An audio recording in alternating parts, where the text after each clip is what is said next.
Hello, everyone, and welcome to the Human Behavior Podcast. Today, Greg and I are talking about one of the most important skills in any tense interaction, knowing when to stop. We explore why people keep pressing after a situation has begun to de-escalate, how the need to be right can become counterproductive, and how to recognize the off-ramps that keep accountability from turning into escalation. Conversation offers practical insight for leaders, professionals, families, and anyone operating in high-stakes environments where the ability to stop at the right moment can protect relationships, preserve influence, and produce better outcomes. Thank you so much for tuning in. We hope you enjoyed the episode, and don't forget to check out our Patreon channel for additional content. Enjoy the podcast. Please consider leaving us a review, and more importantly, sharing it with a friend. Thank you for your time, and remember, training changes behavior. All right, we got a great show, Greg. I'm super excited today about getting into this, avoiding the escalation trap and knowing when to stop. But first, real quick, everyone, want to shout out to all our listeners, people who keep listening and new listeners. We've been a little behind the curve on getting episodes out. We've just been slammed this whole first half of the year with a bunch of projects. So we've got that kind of corralled now in a sense. And now we're excited to get back out and get back on a more more consistent path here and get some more stuff out. We've been adding more to the Patreon, and so you can always find more there. And we've got a lot more coming up. We've got guests, we've got different show ideas that we're working through and sketching out, and some interesting stories that we want to cover with some inside knowledge coming up as well. So thank you so much for hanging in there, everyone, and to all of our newer listeners, because we're still getting more. We appreciate it. And for those of you who've been reaching out, you've got some great episodes coming up, hopefully, that we're going to talk about some things that you guys reach out to us about. So we appreciate that, especially the folks who have some personal relationship with a case or something on the news. So thank you all for that. I just want to get that out of the way. But today, actually speaking of the Patreon, Greg, this is kind of a topic I wanted to bring on here onto the podcast because we have something on the Patreon called And Another Thing, and you guys can go check that out, and we give these different examples. But the idea is, what we're going to talk about today is kind of stems from those conversations on Patreon. And another thing is kind of, the basis is, the conversation's over or the argument's over, things are de-escalating and someone wants to kind of throw in their last point. But there's a lot more here that we can discuss for everyone. And the idea being, that some of the worst outcomes in a situation do not begin when a situation first becomes tense, right? When things first start to escalate. They begin when it's actually kind of starting to settle and someone decides to add one more thing. Someone decides to add one more sentence or make one more point or just kind of want to add in another thing. And so I want to start off, Greg, but first, like, why does that happen? Why do we do that as people? Well, first and foremost, it happens with everybody. So it doesn't matter if you're a teacher or you're a copper or you're a parent. These things or happen. Brian's wife. Oh my God, or daughter, for that matter. These things happen every day. And so what we're going to do is we're going to show you how they develop and then give you the idea of, hey, when I sense this is happening, how to stop it from turning into a shit sandwich. So remember that the initial problems could be legitimate, okay? There was incident of disrespect or unnecessary risk or resistance, and you need to get accountability. The mistake doesn't happen then. The mistake happens when somebody that's in that incident fails to recognize that the interaction has somehow changed. They continue pressing because they're still responding emotionally to that first version of the person, dysfunction, or situation. And then as they walk away, that last unnecessary comment thrown out in a glib manner turns that stabilizing interaction that you worked on so long right back into a contest. And so our advice to anybody listening to the podcast is don't let the behavior that started the event blind you to the behavior that is ending the event. You got to read the tea leaves. You got to read the room. And those unnecessary comments matter more than all of the initial work that you did. And we would kind of call that, like, you got to update your baseline, right? You got to, okay, the baseline has changed from where this initially started. So I need to update that in order to get a clear picture of the situation. So you have inadvertently become a contributing factor, right? So instead of promoting or fomenting problem solving, you're actually creating the dysfunction or adding to the turbidity that's creating that dysfunction. All right. So kind of define what I mean by knowing when to stop, right? Yeah. Because you can fall into this, sort of trap, and I refer to it as the escalation trap, which has all kinds of other Brian's different fallen for many meanings. traps. That's why Well, the title there. yeah, Just yeah, so you know. exactly. Let's not go there. We're now we're like locked in. I can't get out of it, right? Because I already said something and I can't go back, and then now you said something, you can't go back, and so like literally the only way out is to continue escalating. But when we say knowing when to stop, by stop we don't necessarily just like, all right, let's just ignore this or avoid accountability or become passive, just roll over. It's like, well, what do Right. we actually mean by knowing when to stop, Greg? Yeah. So point number one in your mind needs to be that stopping isn't surrender.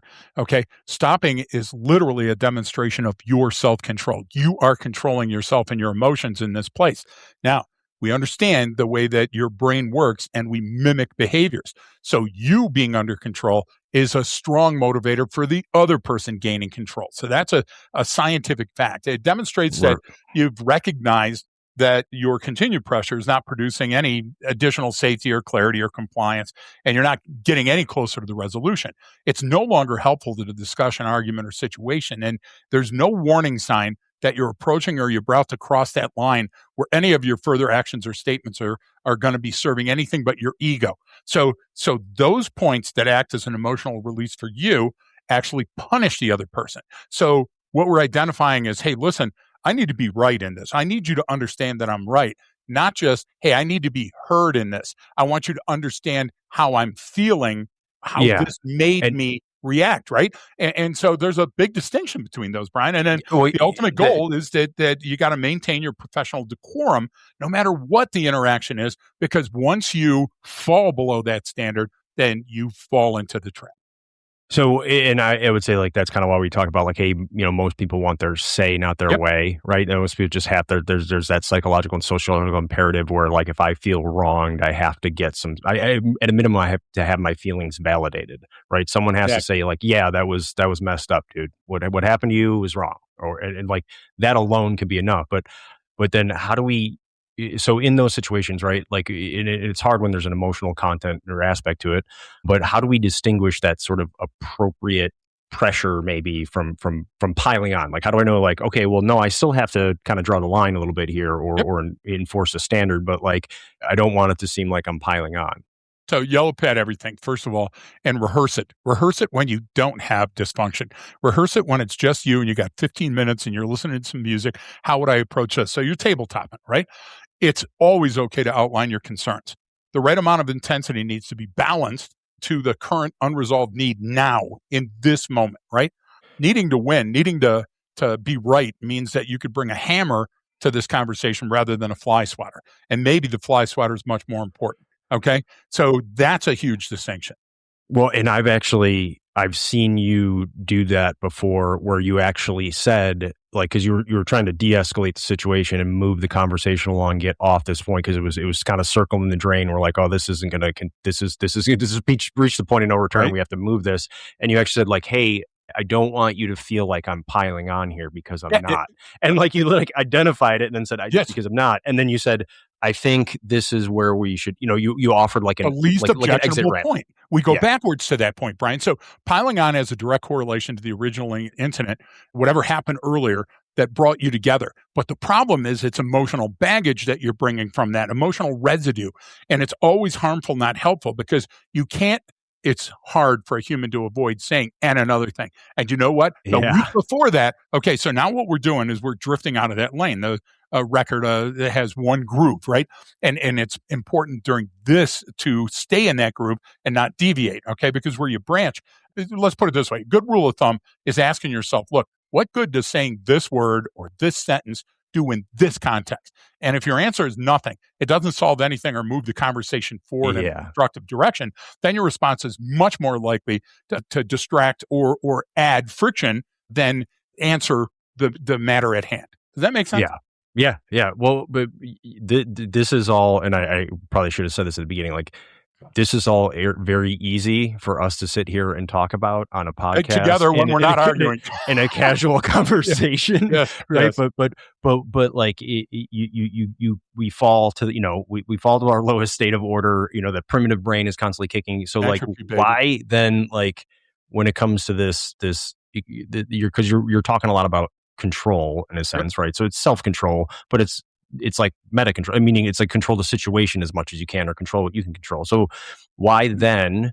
And we've all seen it, and people listening to this have seen it or experienced it themselves. Why do capable, experienced people, like, why do we still keep going after we've already, achieved the outcome that we needed? Or did we, like, is it emotional baggage, or did I not recognize that I've achieved the outcome? Or like, why do we keep going? Why does we do it? Yeah. And another thing. So understand, one, historical perspective when it comes to two, your biological makeup. So humans are always ready for an attack. They're already ready to defend. That's our makeup. So stress merely narrows our perception. So we see any difference of opinion as a disrespectful challenge, a threat. And we don't deal with anger or defiance or danger very well. So we meet those challenges when it might be best to avoid them. So if you see things ramping up that way, then you take a look and go, this isn't my exit, but I'm going to take it because avoidance here might be the best way out. So we also assign importance to friction. The very first time that we deal with somebody and we know that they're bringing us a problem, absolutely everything that comes out of that person's mouth from that point forward is viewed as the actions or statements or behavior of a problem child. And then we're on the defensive from the moment they walk down the hallway and come into our door. They're making a turn and we're already mentally going, here we go. And that outlook, that predisposition means that we're likely to miss evidence that they are calming down, that they are complying, that they're probing you for an exit, a way out, and you're not offering it because you're still just hearing the blah, blah, blah and waiting to talk.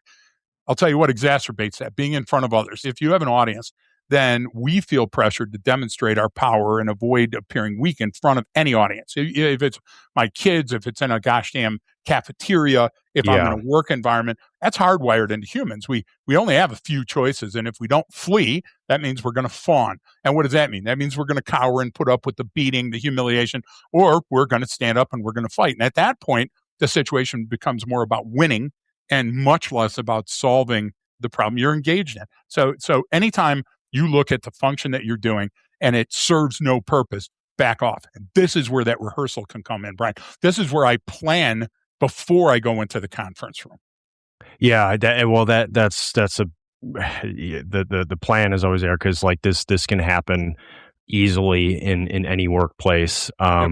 Even where it's not something physical, or like whatever, someone arguing with a police officer, I'm not going back to jail thing. Okay, well, there's certain, it's a little bit different, but even in what can be a normal workplace setting, we were actually kind of having a discussion about this right before, where the problem with that is what we're, like you just brought up, once I see someone as like, oh, they're the problem child, or oh, they always have this, start that fundamental attribution error, start attributing all these things to them, where I'm like, no, these are the things that you did. Here's the problem. It's not about you. It's Nope. about these specific things that continue to happen. That's called a pattern of behavior, and I'm calling it out. But it's not. And those people think they could be tough conversations, but they don't. They shouldn't be, because you're not making about that individual. But like, what is it? Yep. So rein that yeah. in by this. Let's go to the least objectionable place that we might meet somebody. So let's say it's on the playground and everybody's having a good time, and then an argument breaks out. At the very moment that you find yourself playing to the audience, that you're trying to get the audience on board to see that you were right, what you're doing is you're leaving that problem and entering performance. Now, these people misuse in the arena all the time. That's being in the arena. And the problem is, getting into the arena, wearing your armor, grabbing your spear in the net means that you're ready for a fight. That's not the projection that you should be giving. I'm ready to resolve the issue at hand. That's the win. The win. That's what you want to sense.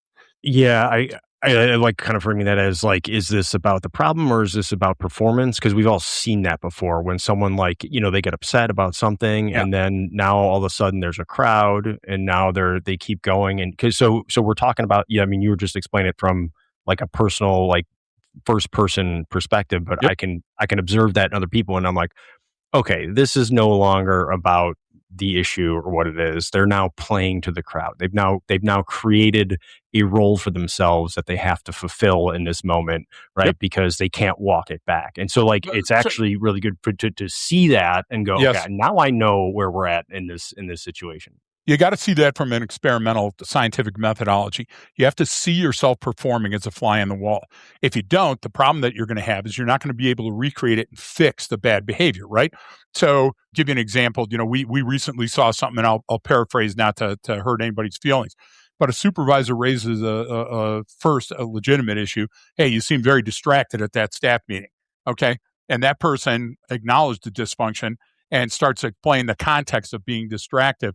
And the person cuts her off immediately and goes, you do that all the time and that's making us look bad. Okay. So what we did is we said, okay, what we're going to do is we're going to shift from accountability to humiliation.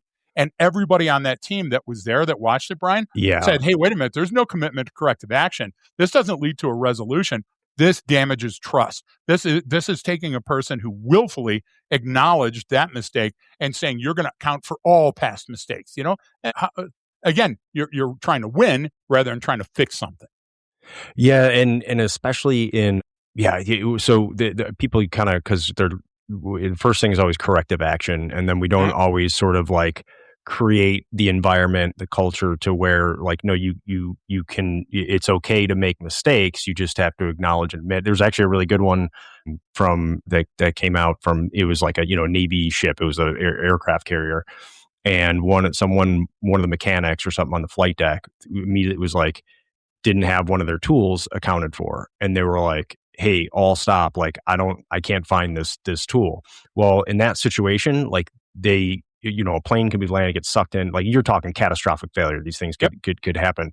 And so they, redirected anyone, no more, shut down flight ops, got everyone out there, walked everything, got it accounted for. And then they like held the whole formation the next day to praise that sailor who was like, hey, you stood up, you did the right thing. And yeah, did it interrupt the mission? And yeah, did it do this and it cause all these other issues? But we corrected it. And that's the point. That's why those procedures are there, right? Yeah. Not to admonish that person. And now they're getting in trouble because what does that message send? You know what I mean? So it was just that one made me think of that because it's it's not a very powerful message to the rest of the team. That's the time that you can use an audience, right? To modify a group's behavior, to show them, look, if you come forward with this issue, this is about saving lives and completing the mission, albeit a little bit later, but this was an important point. That's how you got to do that. And again, I'm telling you, sketch it out before you print it out. You know what I mean? It's hard. Yeah, well, there's what I see in these kind of escalatory situations too. It's like, especially, let's say you're watching something back on video or you're sitting as a fly on the wall and you're going like, hey, like what this is already escalating, and they're not recognizing that the situation is escalating. So is it, what are people missing when they fail to recognize that situation is beginning to just spiral out of control? So you said it you said it very well early on. The word just eluded me. The idea is that you said behavior and context. So let's drill down on that for just a minute. If you're focusing too heavily on the words, on the verbal content, and you're not watching their behavior with those words in context, then you could be led astray. The issue that they're holding on to, I'm seeing that they're not opening their behaviors, or maybe they're opening behaviors and I didn't update my assessment to that behavioral shift. Okay. Now all of a sudden I see them, they, instead of rolling their eyes, they lean their head back and they're nodding. Okay. So I take your response as an attempt to manipulate me or an attempt for you to save face rather than saying, hey, wait a minute, this is a nexus. I'm seeing an off-ramp develop and boy, I could really exploit that. So our advice should be to anybody listening, look, if the situation is de-escalating, you got to let it. It's easy to fall into the trap where you confuse, look, I don't yet trust this person that I'm speaking with, so I'm going to keep applying pressure until I win. If you're there, then you're going to pass every one of those exit ramps without seeing them. And the idea is, that's why you got to take that pregnant pause, Brian. That's why you got to take that breath. And folks, Brian uses it all the time. He goes, and then waits for that next thing that's going to go on, right? And then what happens is the information creeps out. So if you're doing that, you're likely to see the open door or the open window or a way ahead. If you're not, then what you're going to do is you're just berating the person, and that leads to nothing good. Well, and obviously we talk about time and distance all the time and what that means, but with things like rage and anger and all that, like you can't maintain that forever, right? So meaning sometimes just that when people say, oh, give them some time to cool off, like that. Yeah, that's true, because those emotions, those catecholamines, they subside after a while. Your body can't keep pumping out adrenaline and cortisol and all that stuff. It has to recycle. It has to go, hey, dude, I'm spent now. So there is that time component in there that is kind of working to your advantage. Like, well, they can't stay mad forever unless you're doing the Popeye where he's going around doing the constantly under his breath, right? So he's self-regulating, although it's kind of destructive. Look at his arms. Yeah. So what we do with HBPRNA and how does that sort of add to the conversation here, and what let's frame it in kind of like even the stuff that we talk about on other episodes and within class, and how do we do that? Like, how do we use that? Like, and what value does that have in these types of situations? So HBPRNA is not mind reading. It's not a collection of isolated tells right. at a poker match. It's not a parlor trick. What it does is it helps you assess patterns that become visible, or look for patterns when you're not aware that they exist, and then measure them against the context to determine what fidelity does that have on a baseline. What behavioral direction I can determine from a changing baseline. We were here, now we're here. Now we're here. We were above, now we're below, right? So the key question isn't, is this person upset? Clearly they're upset or you wouldn't be there, right? The key question is, hey, what's their behavior like now at this point along our baseline? And which direction is that moving? Is that moving forward or behind? Is that moving up or down? Remember, spatially, things move in a lot of directions, Brian, and that's what we teach in class. So I always take the yellow pad. And one of the things that I would say, for if you're listening at home, just try this exercise. So turn your yellow pad on its side. We use ours mostly panoramic, I guess that would be called. And on the left-hand side, put what you could ask, okay? And that's where you're going to list the questions that you think you're going to ask. And then on the right-hand side, go, wouldn't it be better to ask them this? And this is where you formulate that in a better way and rehearse it before you're in the scrum. Because if you're in the scrum, it's never going to come to you, right? So you can ask yourself, are they angry?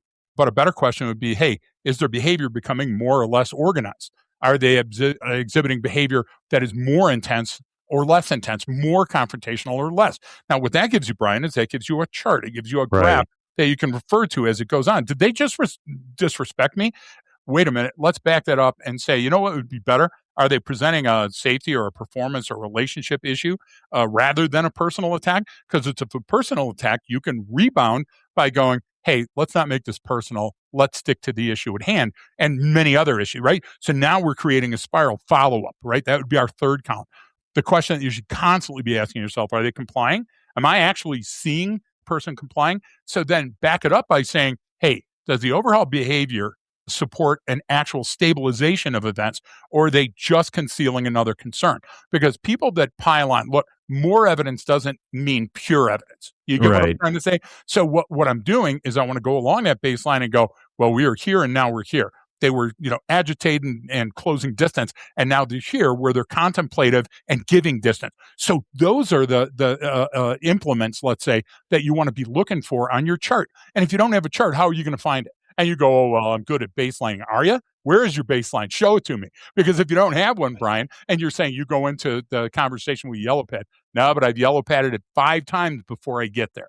Yeah, and these are the clarifying questions that matter, that allow you to see it, because everyone wants to make it simple. It's like, well, are they a threat? It's like, well, dude, I mean, that's one that's completely subjective term or completely subjective question, because it's based on the person asking it, and one person might consider a threat some people would never even see. What is obvious to some and they think is a threat is not much to another. So it's not even really. So when you said this, like, are they currently right now presenting? Because you're putting like a timestamp on that time and distance funnel. You're saying, okay, I'm going to measure right here, and I'm going to do a hypothesis test, right? Like, are they currently presenting a safety, performance, or relationship problem? Like, are they currently? What is it? Because, like you said, because sometimes labeling it right is important, right? So that workplace thing, like, hey, this isn't about you. This is about performance of you and the team, right? When I frame it there, but then they keep going back to something personal. Now I know, okay, well, I tried to make it about this, but you keep making it about this. So it clarifies it for me and gives them the off ramp. You're extending Exactly. that, like, okay, and then they go, okay, yeah, I see how it's affecting performance. So now, Yep. okay, I'm getting you're agreeing with my assessment or agreeing with my hypothesis. So now we're already starting to take steps in the right direction. So Exactly. those clarifying questions of is like, yeah, are they making the situation more or less chaotic? Are they, what I mean? It's And like, look, that's binary, but it's a simple emotional based binary for human behavior. And so you would anticipate that. Is this getting better or worse? Gosh damn, medics ask that when they come to a 7-Eleven and you've yes. been shot. They're saying, is the pain worse now? Or was it worse when I first got here? Are you feeling any relief? That's what they want to know. Yeah, yeah, and that's what it comes into now, like, understanding those clarifying questions, Yep. right? Because what does it mean in this moment right now, based on this updated baseline? Okay, we've been in this argument for 5 minutes, right? What else has changed? I have to update it from there, not based on what happened maybe 20 minutes ago or a Yep. day ago, right? It's like, okay, but what does it mean right now in time? And that's kind of where you can start reading that direction and get ahead of it and go, okay, I see now this is de-escalating, we're good. Or, you know what, this is not. I'm making all of these, substantial attempts that are genuine, and it's still, I'm not seeing the off ramp, I'm not seeing the Yeah. sign saying, exit quarter mile, this lane only. Like, that's not, it's not there yet. So because one of the things is, like, you don't want to fall into the trap of then, okay, everything's okay. So a person can appear calm and still be dangerous. Right. So how do we avoid treating de-escalation as a guarantee? And that's like the workplace violence ones you'll see, where they get up, leave the room, and Yep. sometimes don't even say anything, and you're like, okay, what the heck? And that's We when they win. go out to the parking Right. lot and Right. they pull the shotgun out of the trunk and they come back in, right? So Yeah, yeah, how yeah. do we avoid treating that de-escalation as a guarantee? So let's go back to every podcast you and I have ever done, every in-class training session we've ever done. Reduced intensity is information. It's not proof. Information isn't intelligence. It has to be processed. So it's one more factor to consider. Your assessment has to include all the basics of reading the room, their movement, their distance, their attention, their access, their fixation, positioning, and all of that has to be based against the environment and the baseline. So these are baseline white belt elementals. And once you've measured the weight of those observations and perceptions, now you consider the presence of others in the crowd. That could be exacerbating the situation. An audience might be changing their behavior, positive or negative. So it's easy to mistake somebody getting quieter as them calming down. It might mean they're digging in. It might mean they're becoming more deliberate and tuning you out. So the goal is to not assume the good intent. The goal is to read the tea leaves and adjust your intervention to exploit or accept the current behavior, as long as it's going in a positive manner. Never accept negative behavior. Never. Okay. You have to set boundaries and you have to reinforce those boundaries. But it's real easy to go, hey, we're getting somewhere. Okay, I like that. Let's follow up with that. Because now Right. what you're doing is you're conducting a test, aren't you? You're conducting a test. Was it real? Did this person really just have that epiphany? Or are they covering up for something that they don't want me to see? So yeah, and it's, so what you're talking about too is, like, it's not just about maybe setting boundaries or calling out something inappropriate. It's also, praising the direction Yes. that you do want, right? So it's okay, no, not over here, I'm putting the boundary line, but, oh, you're going over here, hey, I like that, I'll go over there with you, right? Yep. And so, and I'm going to ask you a question that I know is really hard to answer, but this is the stuff that most people want, and it's a little, it's hard to do, because everyone goes, what are some of the indicators, what are some things to look for? And we're always like, well, it's not the thing to look for, it's how to look. And you're looking for really just incongruent signals, or is this incongruent or is this congruent? But what are some indicators that might show someone is moving towards de-escalation? They're like, they're not signaling yet, but they're slowly drifting over to that exit lane, right? They haven't put on the blinker, but like, you can see, okay, they're starting to kind of move over Yeah. towards that exit lane and take an off ramp. So the key is that you want to create a degree of fluency in this. You don't necessarily need to be a subject matter expert, but you need to be good at it. So one of the things that you have to get good at is feeling a person's willingness to at least see a least objectionable path out of the interaction that we're involved in. Okay. I can see a resolution. It'll never work, we're all going to die. That's real hard to come back from. So if I see, these type of events and I feel them, I can perceive them, they're given less interruptions. Okay. They've reduced their verbal intensity.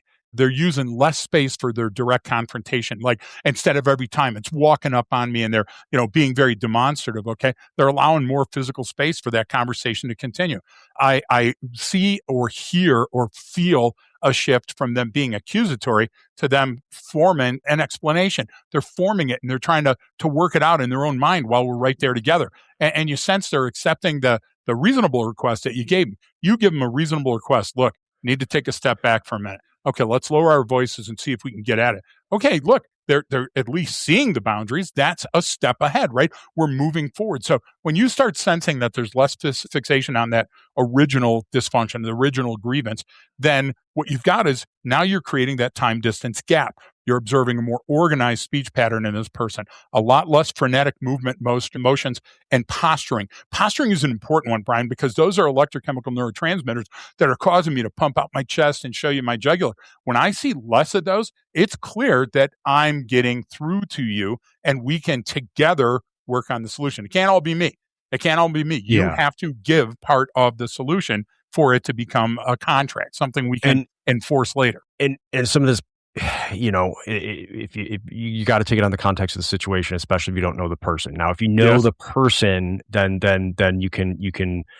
you'll have a better baseline for what's typical, right? And I remember like when me and my wife like kind of were first dating and everything, and she'd be like, one time we got in an argument about something. It wasn't anything big at all. I thought it was just a discussion. She framed it as an argument, but I didn't get that because she's like, I try to talk to you about something. You get this Chicago attitude. That's what she called it. That was her term. And I was like, what? There you go. And I'm like, okay. And then once she spent Christmas at the Marin household, she's like, oh, I get, this is just how you guys talk to each other. Like, this isn't like you're not actually upset. I'm like, yeah, we're, just passionate about whatever, you know what I mean? Because then she got to see what an actual fight at the Marin household looked like. And she was like, oh, wow, that's much more aggressive than what you were all doing. Comparison points that I had. Yeah. But what it means is like, it's when you're developing that baseline, that knowledge of the individual is also helpful. But what ways, how would you be able to tell that, like, all right, you know what, maybe I got to stay on this a little bit longer. Maybe this isn't de-escalating yet. Maybe this isn't taking that off ramp. Like what can I tell? Is there something that I can, learn? So I love that you brought up a very specific context. So let's talk about that at home. Let's talk about that around the holidays, right? So you notice that the language seems to be, relaxing, calming down, yet the posture and the positioning is either more concerning or increases in aggression. Okay, clear sign something's not working. We don't have the normal give and take of a conversation. Now their comments keep circling back over and over to a very single point. Well, you said this. Well, when I heard you say that, they're following you. They're monitoring your actions very closely, looking for that point to re-engage. That's not helpful. Okay, that's combative. As a matter of fact, we would put that in the combatives manual, right? So their continued attempt to bring others into the argument on your side. He does this. You guys have seen that. We call that enlisting the aid of others. Enlisting the aid of others. We call that the recruiting phase, especially for coppers. You see that, you're in trouble. They're still at odds with accepting the situation at hand. They're still ready to fight. So if you want to see them gain space, gaining space can be a very good thing, okay? But if you see them gaining space to give them an edge, moving to a position behind the island in the kitchen, moving to a position behind the kitchen table from where they were seated, okay? Saying, well, I've got something I need to show you, a document or whatever. Or like you said, headed out to their car. Okay, that could be a weapon. Whatever that is, that misdirection is an attempt to gain access or reposition to a position of advantage. And that should be concerning to you. Anytime somebody, for no other reason than to gain an advantage, does something, you have to take a step back. You got to give the gift of time and distance. Now their behavior becomes less expressive, but it's much more deliberate. You know that that's going to happen next. Look, have you ever seen the two boxers, Brian, where they get together and they talk before the upcoming bout? What happens? It's all shit talk till they get there to the stare down. And that stare down is the most disturbing part because that's likely the touch off point for touching, fighting, physical activity. Well, that's a great example because you just said, like, the behavior maybe becomes less expressive, but Yep. more like deliberate and more purposeful. So like those things are Exactly. meant to create that, right? That's a great example, because like those pre-fight weigh-ins and this, like they're supposed to they're create the buzz for the fight and everything's coming up, and they're all talking crap and doing all this stuff. They got their entourage with them, Yep. but then like you said, they bring them up face to face to do the photos, and like they don't know, because like fights they've started right there before, right? So Yes. or someone's done something, and sometimes it was started by like an accidental bump by one of them, and then that Yep. guy goes, "Oh, here it is." It's like the So absolute, you just it's gave like the crescendo where it's right there, exactly. and You you can just see it gave the and feel it. perfect analogy for de-escalation. So put yourself mentally in that situation. This is a great on-duty roll call. What could you do to lessen the severity, to add to the de-escalation likelihood? First of all, turn off the lights and the cameras. Second of all, get a little bit of distance between the participants. Next, lose the entourage. You see what I'm trying to say? So de-escalation is a function of the baseline elements in that environment and the context that you find yourself in. Some people won't ever be de-escalated, okay? But that doesn't mean that you have to start escalation when you arrive. De-escalation has got to be an ongoing process, not just for this call, for every call that you're on. How can I ease the anxiety, Brian? How can I see the dysfunction more clearly so we can get right after the solution? Yeah, and you said it right there. It's like, humans, we act differently in front of a camera, Every in front of time. an audience, whatever it is, when there's other people there, right? So that's just like that. Everyone is going to do that. And so now, if I can help, like you're talking about, like if we can remove the audience, like if you took Yep. if you took the cameras away from the weigh-in, none of Turn that down would those happen. lights, right? Come on. If there was no one in the audience, none of that would happen. If it was literally just, hey, you're going to go on that scale, you're going to go on that scale, here, meet in the middle for a photo, Yep. that would be it. But that's not entertaining. So like, the environment is what increases the pressure. The Absolutely. situation, the context of what it is, all adds to that. So just by letting that out. So, and you got to kind of stop for a second and kind of take account here of what's happening. And that's actually something I kind of wanted to run past you, and I've seen it before. It's not something we sort of explicitly talk about in class, but Mhm. because what we're talking about, a couple things. One, obviously reading and recognizing the situation for what it is, right? So establishing the baseline, determining intent, seeing where it's going.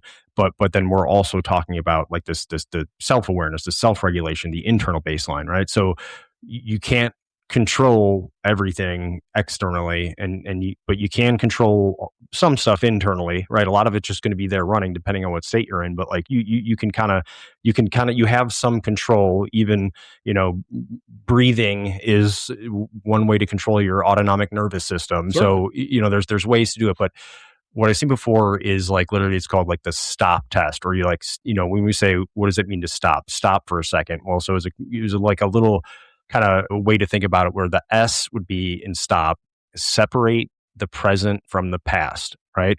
So what is happening now, distinct from what just happened 5 minutes ago? Like, what is it right now versus 5 minutes ago? And I actually saw an interesting video on social media. It was a police pursuit. It was out in California, multiple agencies. They had the helo up, and they were following us around. And like, then at one point, because the radio, you can hear all the radio traffic, right? At one point, the watch commander, back to station, called off the pursuit. He's like, "Hey, back off, call it off. We're done." And they had the Right. bird overhead, and he's going, and so the pilot on there is like, "Hey, just so I'm clear." He was trying to do the, I think there's a better way. Yep. He's like, so I'm clear. There's no, we're gonna let this guy go who was just involved in a shooting, and then whoever was running the watchman is like, no, this person was suspected of being part of a shooting, meaning like we might be chasing someone for something else, and then we Could be a cause a witness. fatality, Yep. whatever it is, right? But he's running either way. But like, Yep. hey, we don't know. And he's like, and then the pilot got back and was like, no, this person, I want you to understand, I observed, what appeared to be muzzle flashes coming from his vehicle. So that, like, what I mean? It Yep. changed the dynamic a little bit. And the watchman said, like, we're calling it off, back off. You know what I mean? So it's Yep. one of those things where even in the situation, right? It's like, okay, stop. What happened at the beginning of this pursuit is very Yep. different than what's happening right now. And so it was just a great way to frame it, like, separate the present from the past. That's the And hardest then, thing to do too. That's a great one, Brian, oh yeah, because the hardest thing to do is for you to say, knowingly that this is about now and moving forward, not about all of those injustices I witnessed in the past. So that's, Yeah. Oh, yeah. That's I like that's that. what I got to do with the wife when she's like, Yeah, well, and I'm like, okay, okay. What does this have to do with what we need to get done right now? let's Like, limit it to the 10 things I did wrong yeah. today. Like, Right. can we just focus on what I did wrong right now, not Yep. 3 weeks ago? Right. So then the T would be like, test your purpose, like think in your head, like, what am I actually doing here? Am I trying to create safety? Am I trying to get some clarity? Am I trying to establish a boundary? Am I trying to solve a problem? Or am I just trying to make a point? Like, what Yep. do you, because you'll feel that too. You're like, I've noticed that too. We're like, oh, I'm starting to go off the rails and be like, that's not going to help the situation. I'm going to go ahead and leave that one. I'm going to go ahead and keep that one. I'm not going to fire off that text message or email because that's Yep. that's just pouring No matter gasoline on how the fire. good it seems to be right now, you get what I'm saying? Give it a little time, and guess what? No matter no matter how good it might feel, but like, but it's a great way to do. Is like, what am I doing here? Am I just trying to make a point, Yep. or am I trying to solve the situation? Clarity, like, what is it that I'm actually doing with this? And then the O being observe the direction of behavior. So observe the direction of behavior, just like we talked about. Is So we this just thing talked about yellow escalating? pen. Is it Yep. stabilizing? Is it de-escalating? Like, what's happening here? Where is it going? Because you look at it, no matter what every situation you've ever been in life eventually comes to an end at some point. So it's like, Mhm. this is going to end. Based on the direction it's going right now, where is it likely going to end? Is it going to be good or bad? And if you frame it that way, you can start to see the pre-event indicators of what's coming next. So always observe the direction of behavior. And then P and stop would be pick the proportionate next move. So pick the proportionate next move. And I like that one because it's like, all right, what's my next move here? Do I continue on the path we're going? Do I try to, fall back a little bit and gain some ground? Do I reduce pressure? Do I create distance? Do I offer an exit? Is this the one where I know I have to put a boundary in, or, hey, Greg, I'm getting nowhere with this guy. Can you try this? Right. Or do we Yep. end? Do I have to just literally just put the perndle in R and back out of the situation and go, Exactly. that's it? Because these are choices. And if we get, mentally, emotionally hijacked, right, we fall into that escalation trap. Like, well, our limbic system is making those choices for us. We're not consciously making them, right? So Yeah. try to make that move next forward. So I, I saw it. I liked it. I thought it was something easy to kind of listen to because it puts it in that stop analogy. But like, tell me why that's hard to do, or tell me Yeah. why, like, Brian, Well, that's not really going to work, or it's a little bit more difficult. But first, I'll give you an experience. So I was expelled from high school 3 times before I decided they didn't want me, so I'm not going. oh, And nice. and the idea is that all 3 were self-inflicted. I remember at the first one getting called in, and they were ready to talk about the, execution of the punishment phase and what that was gonna be, and I kept wanting to revisit the original incident and, high on my pulpit, I had every right to, be, disagreeable and do this, and, my actions were and the problem was I couldn't separate the present from the past, so that's hard for me. And then when you look at the observe the direction of behavior, that's hypothesis testing. Are we better Yeah. now? Are we better now? Right.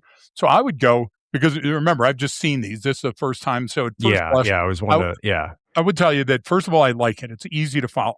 Second of all, I would tell you that testing the purpose has got to be the hardest, because all Yeah. humans are ego driven, and we're Yep. defensive by All of nature. us.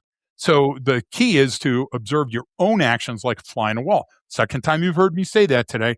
And we can justify nearly any action as necessary when we're emotional. Remember, parents, spouses say that their wife, son, husband, whatever, could never do that. Look, Oh, yeah. given the right amount of emotional context and perceived Yep. pressure, humans are capable of amazingly bad things. Okay. Yep. So the most disciplined question is, what outcome, what effect am I trying to create with this sentence, with these words hooked up the way that they are? That implies you're already using the gift of time and distance. You're measuring your response, not just waiting for that person to stop talking so you can speak, because active listening is huge here. What am I seeing? Am I seeing an attempt to escalate? Am I seeing an attempt to stay, even bandwidth, which is not going to be helpful? Or am I looking for an exit, right? Am I probing to see, hey, what options are available to me? So once I've sized up that argument in chief, the 4 corners of the document, then review the words about to come out of your mouth or before you hit send, and then understand that if your response is rooted in revenge, If your response is rooted in punishment, or you think it's so funny, this is a great comment, Stewie, oh, I wish I would have come up with that earlier, to embarrass somebody, right? Yeah. Or dominance or control. Okay, then don't say it. You can say it to yourself in the shower. You can go, man, I should have. You can do the Popeye, right? But you're about to do more harm than good. You might not be able to unring the bell that you're about to hit with that hammer, right? Yeah. So I just say that to me, that's the absolute hardest. Yeah, no, that is, and again, this is why like we try to keep like simple, kind of almost like tactical takeaways, things that you can try out. That's definitely one, but all of these, it's a framework. It's not a Exactly. It's they're thinking points. They're not a tactic, technique, or procedure. And I know They don't need everyone to is be. They don't need to be. They need to be discussion points that I can use to frame what I'm about to say or do. Let's just hit that right now, because that's what a lot of people are looking for. That's what different people. Oh, you're going to do this, and you're going to follow this 4-step process, whatever. And like that's great to think or analyze or go back and go, oh, okay, I see how this works. However, like it's not how it works. It's why we always talk about it's not, here's what to look for. It's here's how to look, because it's not always going to be that same thing, or it's not going to be that easy. But it doesn't have, like you just said, you just nailed it. It's like it doesn't have to be. You don't have to have a very specific process. It's because you have to find what works for you, what works for the person you're dealing with, given the context of the situation that you're in. Well, that's a lot to take in. So it's how many it's times more. have It's we like heard? it's like well, it's like what we do. Like, hey, it's baseline plus anomaly equals decision. And everyone's like, okay, I'm seeing this anomaly. I'm seeing this anomaly. It's like, no, dude, like, don't spend your time looking for anomalies.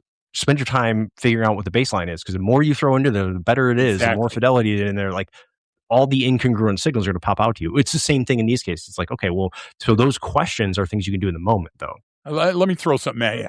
Okay. Yeah. I get highly frustrated when I see crap online where people break down a video. And the very first thing they say as subject matter experts is, I would have done this, or I wouldn't have done that. Okay.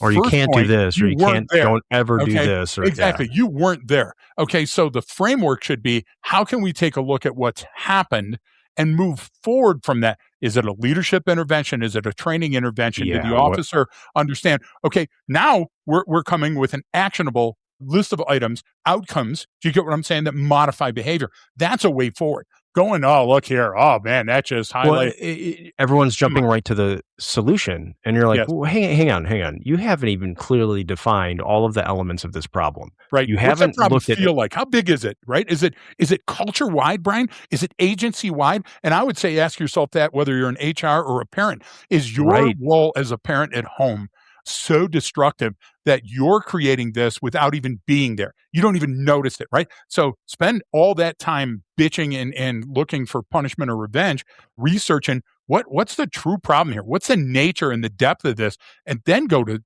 try to solve it. Yeah, the parenting one is a good one, because like if I see, just normal stuff, and most see my wife starting to get frustrated or with kids or something like that, like I immediately have to be like, I'm slowing things down. Hey, let me get that. Hey, I'll get them. Don't worry about that. Because like you can't have bad cop, worse cop, right? It can't all be stick, Brian, because it doesn't. It kind of is at Arcadia, though. Well, it's because of how we grew up. It is. We're defensive by nature. Hey, Brian. don't do that. Hey, don't do that either. Hey, don't do that. Well, what am I supposed to do? Exactly. It's the MacGruber line. I'll tell you what you're supposed to think. Yeah. Okay. So that. So I don't know where we're going with that, but the idea is that there's MacGruber references. I know.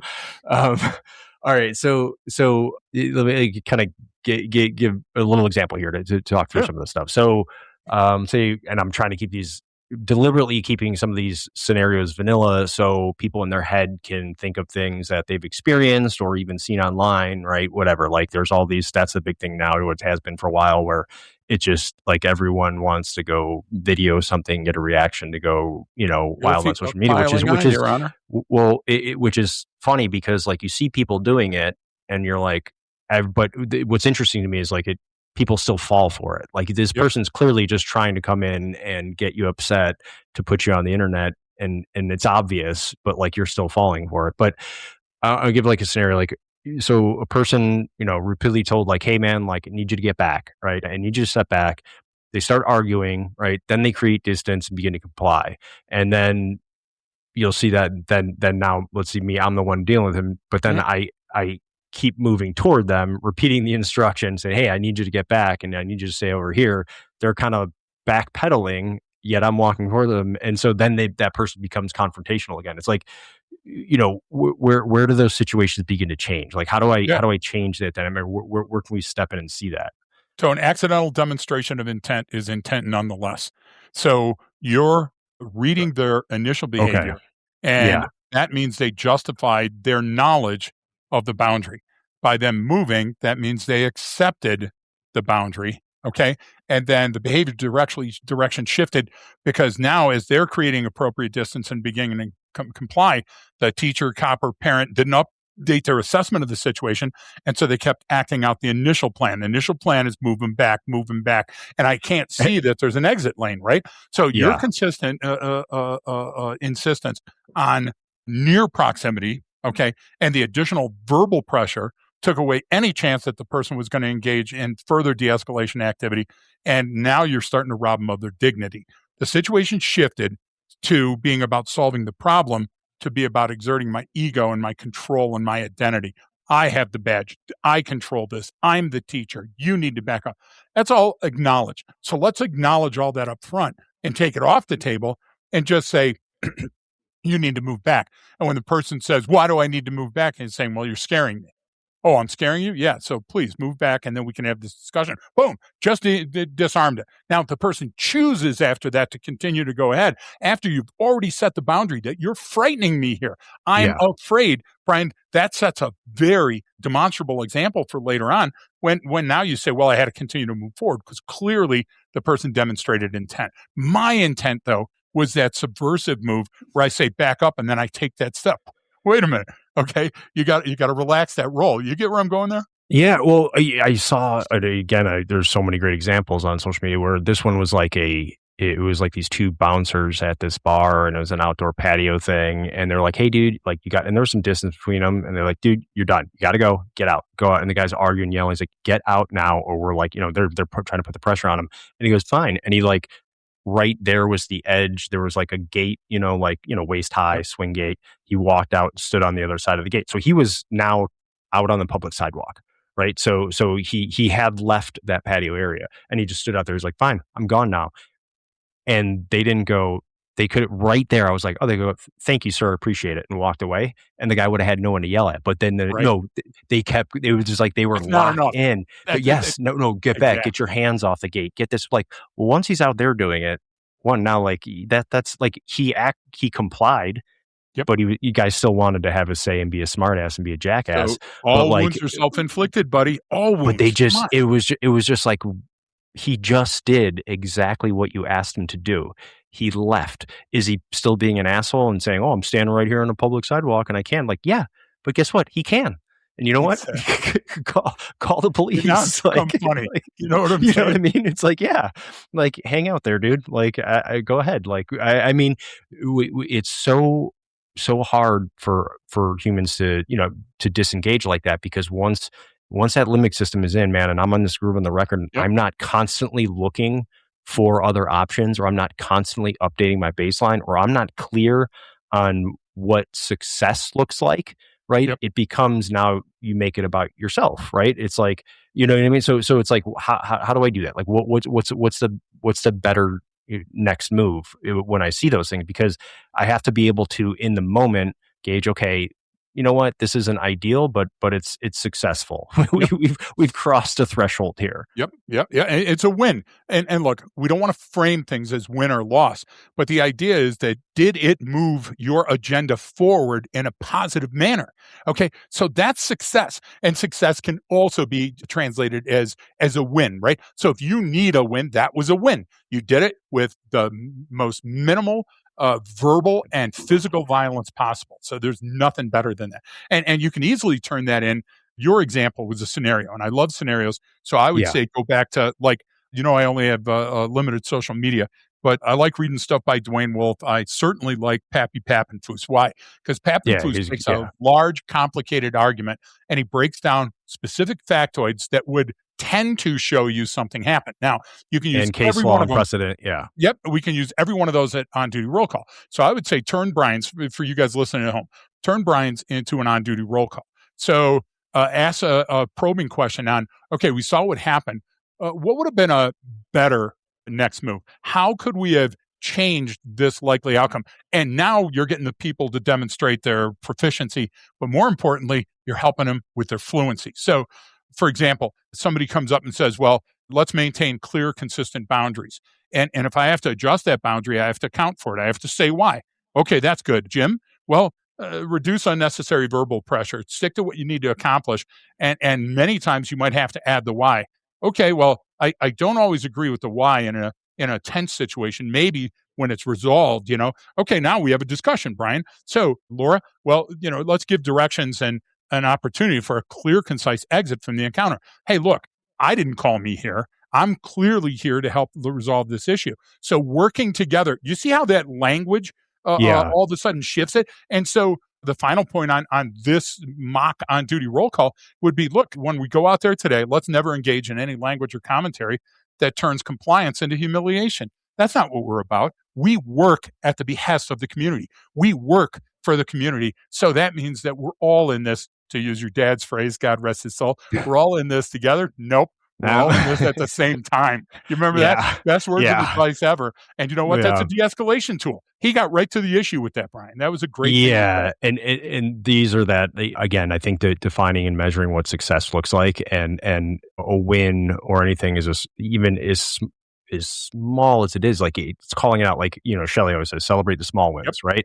So it's like when I go back to the example I just gave with the bouncer, like, okay, did he leave and is he stop point?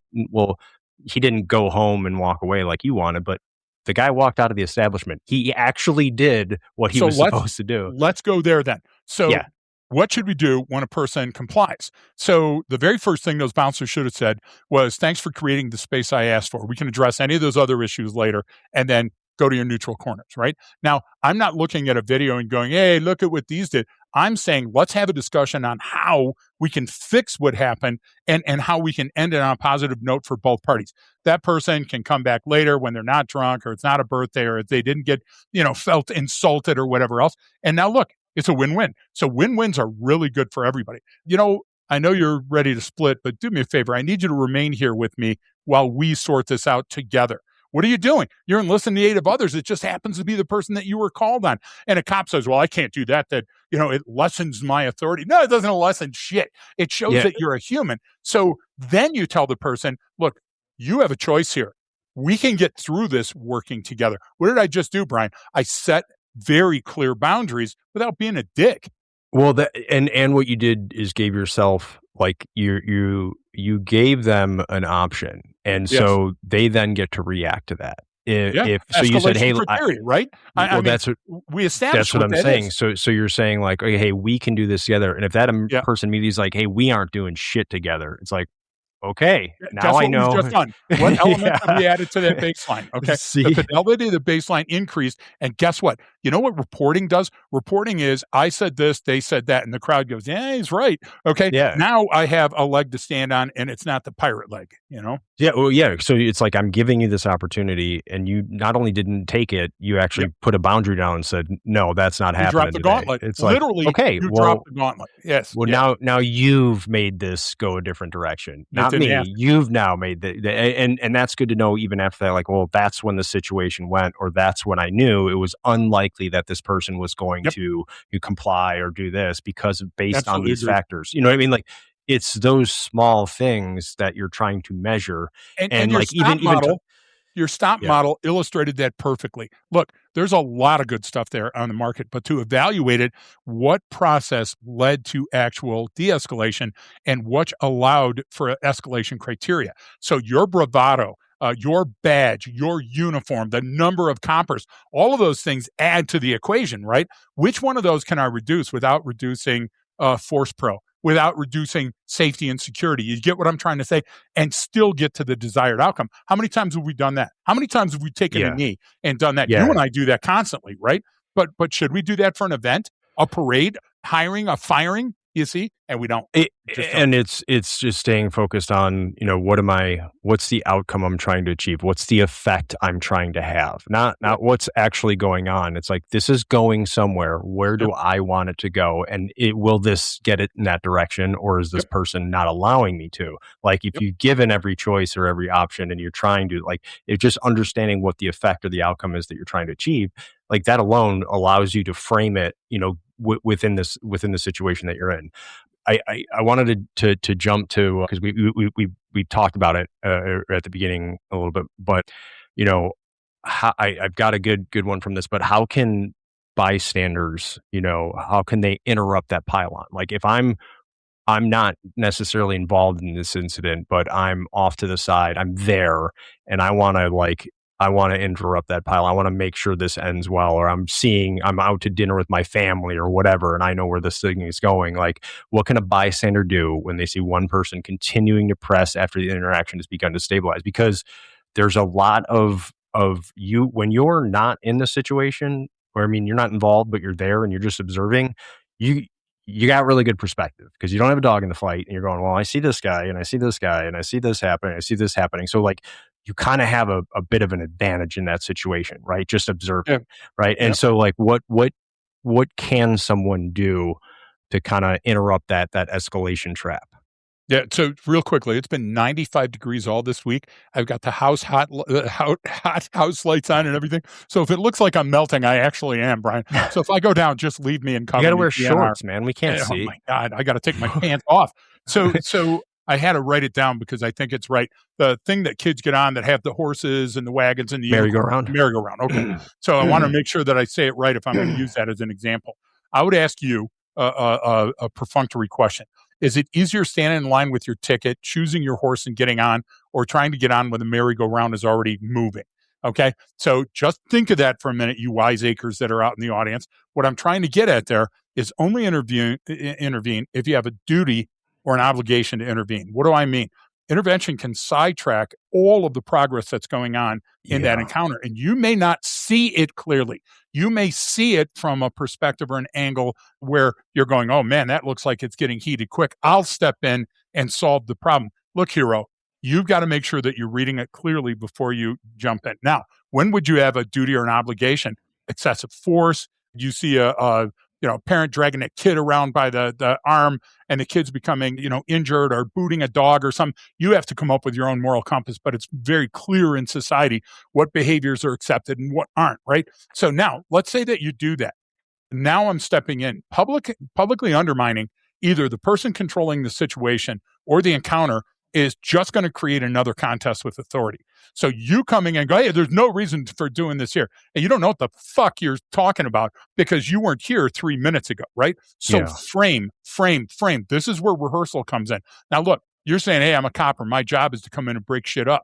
You're a copper. Your job is to read the tea leaves, solve for X, and figure out the best, least intrusive intervention to get everybody what they need. So if escalation is called for, well, then by all means escalate. But remember that if somebody else is standing in front of you doing it for you, and you come in and go moving them out of the way without their tagging you like World Wrestling Foundation or whatever it is now, that's a bad thing. So if you can, redirect the conversation towards a shared objective. And that can be with the person that's leading it. So I can look at Brian, and we've done this many times before, going, hey, Brian, let me take it from here. I know what he's talking about more clearly. Okay. Or you can come to and go, hey, this is a great conversation, but let's move it to the break room. Or, okay, either one of us, or Dan, the emotionless genius, comes in and says, look, we've discussed a lot. We have what we need right now. So let's take a break and we'll revisit this in an hour. He's always the voice of reason because, we get agitated because we're all alphas and we all get into the same room with our objectives clear and visible on our sleeves. And then we get angry because we're thinking everybody's using accusatory language and all they're doing is fact finding, right? So your ultimate goal is always to create off ramps, not to win the argument or decide what's the right approach. So even to a copper dealing with a violent suspect in the lobby of a place, okay, what actions or statements can I use now to make this go another way? Because right now you're scaring people and you're breaking stuff, and we can't have that. That can't continue. Those type of things, Brian, you have to think them out in the patrol ready room, not on the gosh damn street. because that's the worst possible time to say, hey, let's create an experiment. You get what I'm saying? So Yeah. to go back to that, we have the information we need now. Let's take the logical next step and work together to resolve this. I like using the term together. I can see that you're complying. So let me give you some room to do that. You get what I'm trying to say? And now I back off. Okay, that's a design to build trust, isn't it?